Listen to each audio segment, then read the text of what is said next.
Gayatri from Parth Health Club. Today I'm going to take you through a semi-inversion series starting from Setu Bandhasana, transitioning into SARVANGASANA to HALASANA, and we'll reverse the order back.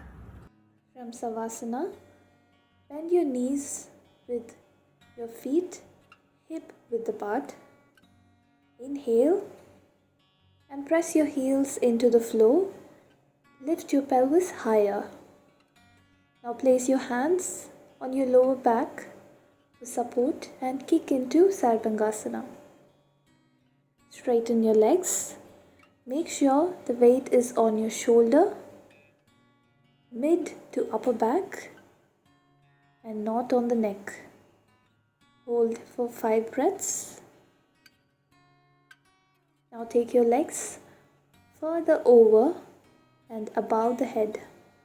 Let the toes touch the floor without bending your knees into Halasana. Hold for 5 breaths. Now slowly go through the process in the reverse order to starting position.